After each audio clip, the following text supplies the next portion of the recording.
Some residents from Palma town in northern Mozambique have finally been reunited with their loved ones after surviving attacks by Daesh-linked militants last week. More than 1,000 displaced people arrived at the northeastern port city of Pemba on Thursday. Officials say the militants, locally known as Al-Shabaab, stormed Palma on Wednesday, targeting shops, banks and a military barracks. It's the group's deadliest onslaught since it began launching attacks on the gas-rich Cabo Delgado province 3 years ago. The UN says almost 700,000 people have been displaced so far. Hundreds are still stranded in Palma, and witnesses who escaped the attack say a lot of people were killed. They were killed also on the beach where I was. They came to the beach where we were. These rebels, some people ran away, others stayed, and they took women, boys, and children with them. Martin Ewi joins me from Pretoria, South Africa to discuss this. He is the Institute for Security Studies Regional Coordinator for Southern Africa. Thanks, Martin. What more do we know about this group? Well, what we know is that this is originally a local group that began active operations in 2017. But we know that the group itself, known as Alusuna Wajama, was formed in 2007. But I think what has made this group the most dangerous so far has been the involvement of the Islamic State, or Daesh, in 2018, which actually began claiming attacks in 2019. And we have seen most of the attacks since then have borne the signature of Daesh, which is why we see the kind of attacks that have just happened in Palma. And before that, last year, we had some gruesome attacks in Mozambique prior, where they captured the city and continue to control it up to today. Cabo Delgado is one of the poorest provinces in Mozambique, and yet rich in natural gas deposits. How much of this is played into the attacks, the crisis? Well, it has certainly been a source of frustration for many of the people in the region, especially the youth. 99% of whom are not employed. They have no jobs.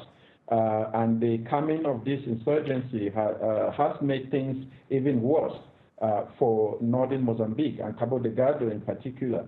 I believe that even though it is not the original source of the insurgency, but it has certainly contributed, to the fight, especially when it comes to recruitment of youth.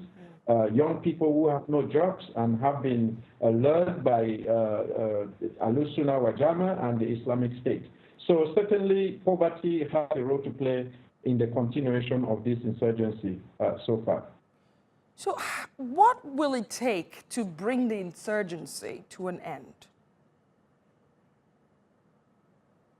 Look, I think we've passed the critical stage where we believe the insurgency could have been resolved by local means. We passed that long ago in 2017 when they began. The way it is now, and I think Mozambicans will agree that it contains a lot of foreign influence. There are a lot of foreign fighters in the group, which means that Mozambique alone cannot deal with this insurgency without external support. What we believe, although the military solution will always be part of the grand solution, but it is far from being the only one. So what we are suggesting is that there must be some sort of a dialogue. There must be some sort of a reconciliation. Mozambique launched a couple of years back the amnesty, but that program was abolished because there was lack of trust and confidence on both sides. I think we launched that process and bring back the confidence and trust that could make it work. We also believe that social reconciliation is necessary. And of course, the biggest one is economic development. If the region continues to be what it is, I don't think it will work, especially given the fact that the inhabitants of the region consider themselves to be very lucky with the discovery of rubies in 2009 and the liquid natural gas in 2010. They believe that so far they've not been able to benefit from this. The recruitment into those companies that are exploring the gas has not included the youth, has not included people from the region, and therefore they think that this is another incident where they saw in the Ruby's affair, where most of the resources went to companies from abroad that are exploiting it.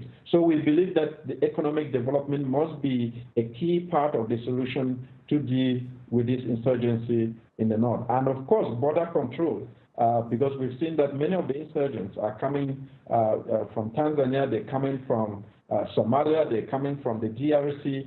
If these borders are not controlled, they will continue to flood in, and it will be very difficult for any country to deal with these insurgents. Martin Ewi, thank you so much for your time.